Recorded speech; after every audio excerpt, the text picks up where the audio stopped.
Page, thanks, 6:49. This is your morning in 8 minutes. Right now, detectives in Cumberland County need your help finding a missing teen. Take a look at your screen. This is 16-year-old Christian Lozada. He was last seen in the Lake Tansy area in Knoxville. He was wearing a white hoodie, light blue shorts, and purple Crocs. If you've seen Christian or have any information on where he could be, call the Cumberland County Sheriff's Office. That number's on your screen and inside your WVLT News app. And just across state lines in Virginia, authorities need your help finding a 20-year-old woman. This is Haley Seats. She was last seen 2 weeks ago at a family member's house in Bristol. That relative told authorities Seats went outside to smoke and has not been seen since. The Washington County, Virginia Sheriff's Office tells us Seats has a medical condition that might need medical attention. If you know anything about her disappearance, please call police. And in Middle Tennessee, an Amber Alert is still active for missing teenager Sebastian Rogers. Yeah, he's been missing for 2 weeks. Still not a single lead in the case. The TBI says Sebastian left his home with a flashlight wearing all black on February 10th. His parents are still searching and working with authorities to bring their son home. Officials say they haven't found any new evidence after searching a landfill in Kentucky. That's where the trash was taken from Sebastian's home in Sumner County. The sheriff there says they're continuing to follow up on all tips and ask anyone with information to call TBI. Meanwhile, new details for the 7-year-old who was at the center of an Amber Alert going missing for more than a week. Iris Crum has been found safe more than 800 miles away. Her mother and stepfather are now facing charges. Iris was just found outside of Houston with her non-custodial mother, Kayla Serrata. Her husband, Ethan Serrata, is also charged with felony aggravated kidnapping and false reports. Iris's father, Anthony Crum, is expected to reunite with his daughter this morning.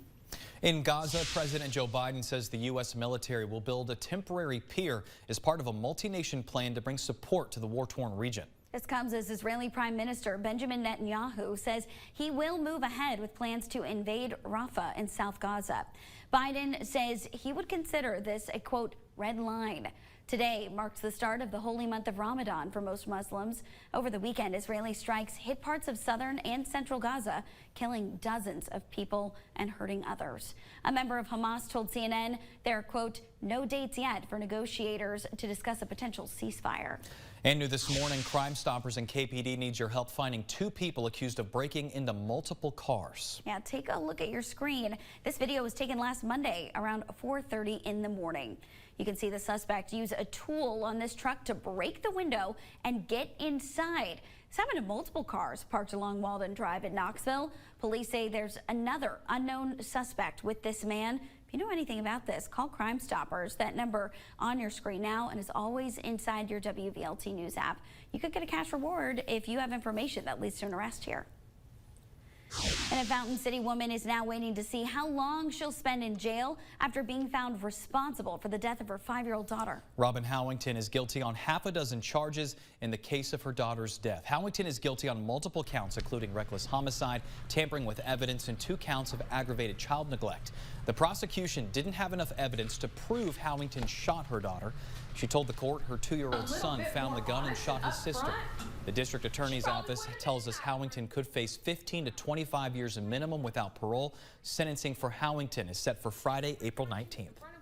In Sevier County, a former golf coach charged with statutory rape is expected in court this morning. The victim, who's now an adult, says they were sexually assaulted as a student back in 2017. Jennifer Blanchard worked at Northview Academy in Kodak. The charges stem from her time working there. The 38-year-old is charged with statutory rape by an authority figure. The investigation started in June. It continues. She is due in court this morning. We'll keep you updated. And a box office hit with huge connections to East Tennessee is one of the biggest winners at the 96th Academy Awards. Oppenheimer won 7 Oscars last night. Oppenheimer led the way, winning with the most Oscars of the night, including Best Picture and Best Director for Christopher Nolan.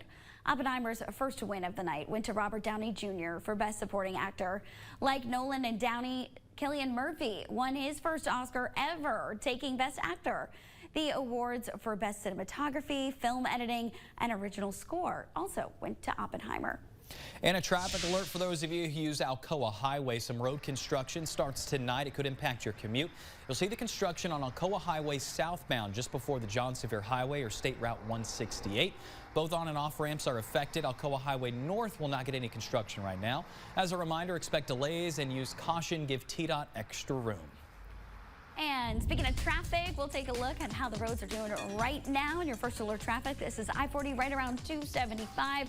We're still pretty quiet ahead of that morning rush. In fact, things will probably be really quiet during the morning rush, considering so many of you are out on spring break.